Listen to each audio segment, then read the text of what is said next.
আপনারা দেখছেন TVN24 news network. সবশেষ আপডেটে স্বাগত জানাচ্ছি আমি মোহাম্মদ তৌহিদুজ্জামান। যুদ্ধবিধ্বস্ত ইরান তাদের আকাশ প্রতিরক্ষা ব্যবস্থা পুনর্গঠনের অংশ হিসেবে চায়নার তৈরি ৩০০ থেকে ৪০০টি কাঁধে বহনযোগ্য আকাশ প্রতিরক্ষা ক্ষেপণাস্ত্র ব্যবস্থা কিনছে। চুক্তি সংশ্লিষ্ট ৩টি সূত্রের বরাত দিয়ে রয়টার্স জানিয়েছে, আগামী কয়েক সপ্তাহের মধ্যেই প্রথম চালান ইরানে পৌঁছানোর কথা রয়েছে। প্রায় ৬০ থেকে ৭০ মিলিয়ন ডলারের এই চুক্তিকে আমেরিকা ও ইসরায়েলের সঙ্গে চলমান সংঘাতের মধ্যে তেহরানের সবচেয়ে বড় স্বল্পপাল্লার আকাশ প্রতিরক্ষা জোরদারের উদ্যোগগুলোর অংশ হিসেবে দেখা হচ্ছে। কয়েক মাস ধরে চলা যুদ্ধে ইরানের সামরিক সক্ষমতার একটি বড় দুর্বলতা সামনে নিয়ে এসেছে। ক্ষেপণাস্ত্র, ড্রোন ও আকাশ প্রতিরক্ষা কর্মসূচির সঙ্গে সংশ্লিষ্ট বিভিন্ন স্থাপনায় আমেরিকা ও ইসরায়েলের ধারাবাহিক হামলা দেখিয়ে দিয়েছে স্থায়ী সামরিক ঘাঁটি ও কৌশলগত অবকাঠামো রক্ষা করা কতটা কঠিন হয়ে উঠেছে। জবাবে ইরান ব্যালিস্টিক ক্ষেপণাস্ত্র ও ড্রোন হামলা চালালেও নিজেদের আকাশ প্রতিরক্ষা ব্যবস্থা আরও কার্যকর করার প্রয়োজনীয়তা স্পষ্ট হয়ে ওঠে। রয়টার্সের তথ্য অনুযায়ী চুক্তির আওতায় চায়নার তৈরি QW-12 এবং FN-16 মডেলের কাঁধে বহনযোগ্য ক্ষেপণাস্ত্র ব্যবস্থা কেনা হচ্ছে। এসব অস্ত্র নিম্ন উচ্চতায় উঠতে থাকা যুদ্ধবিমান, হেলিকপ্টার এবং ড্রোন লক্ষ্য করে হামলা চালাতে সক্ষম। ছোট দল দ্রুত এগুলো মোতায়েন করতে পারে এবং প্রয়োজন অনুযায়ী স্থান পরিবর্তনও করতে পারে। ফলে স্থায়ী আকাশ প্রতিরক্ষা ব্যাটারির তুলনায় এগুলোকে ধ্বংস করা তুলনামূলক কঠিন।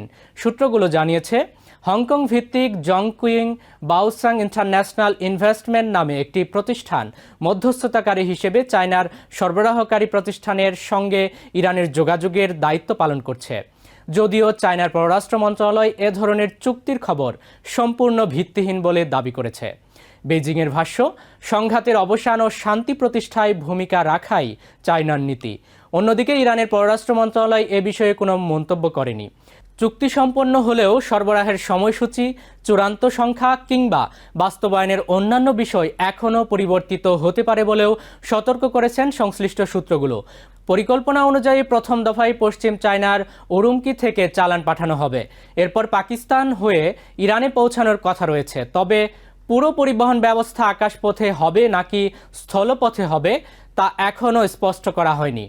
এদিকে পাকিস্তানের আন্তঃবাহিনী জনসংযোগ পরিদপ্তর বা ISPR চায়না থেকে ইরানে আকাশ প্রতিরক্ষা অস্ত্র সরবরাহে পাকিস্তান জড়িত এমন দাবি সরাসরি অস্বীকার করেছে।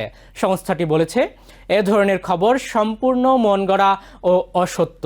পাকিস্তানের পররাষ্ট্র মন্ত্রণালয় অবশ্য এ বিষয়ে আনুষ্ঠানিক কোনো মন্তব্য করেনি। পশ্চিমা ও মধ্যপ্রাচ্যের নিরাপত্তা সূত্রগুলো বলছে, ইরান শুধু QW-12 নয়, আরও উন্নত QW-18 এবং QW-19 ক্ষেপণাস্ত্র ব্যবস্থাও সংগ্রহের সম্ভাবনা খতিয়ে দেখছিল। ইউরোপের একটি নিরাপত্তা সূত্র জানিয়েছে, এসব অস্ত্র বিক্রির একাধিক চুক্তি নিয়ে আলোচনা চলছিল, যদিও সবগুলো চুক্তি চূড়ান্ত হয়েছে কিনা তা নিশ্চিত নয়। সামরিক বিশ্লেষকদের মতে, গত 2 দশকে ইরান ক্ষেপণাস্ত্র, ড্রোন ও রাডার প্রযুক্তিতে উল্লেখযোগ্য বিনিয়োগ করেছে। কিন্তু সাম্প্রতিক যুদ্ধ দেখিয়েছে কেবল দীর্ঘ পাল্লার অস্ত্র নয়, দ্রুত মোতায়েনযোগ্য স্বল্প পাল্লার আকাশ প্রতিরক্ষা ব্যবস্থাও সমান গুরুত্বপূর্ণ। বিশেষ করে ড্রোন ও নিচু দিয়ে উড়ে আসা লক্ষ্যবস্তু ঠেকাতে ম্যানপ্যাডস কার্যকর প্রতিরক্ষার একটি অতিরিক্ত স্তর তৈরি করতে পারে। 2টি পশ্চিমা গোয়েন্দা সূত্র এবং এক ইরানি কর্মকর্তা জানিয়েছেন, চায়না থেকে সামরিক সরঞ্জাম ও দ্বৈত ব্যবহারযোগ্য উপাদান আরও গোপনে পরিবহনের জন্য স্থলপথ ব্যবহারের সম্ভাবনাও খতিয়ে দেখছে তেহরান।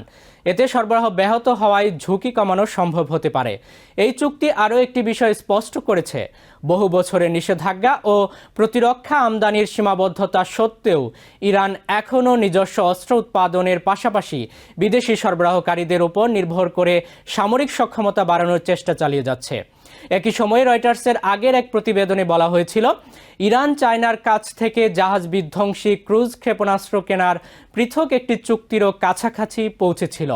তবে সেই আলোচনা শেষ পর্যন্ত বাস্তবায়িত হয়েছে কিনা তা এখনও নিশ্চিত হওয়া যায়নি।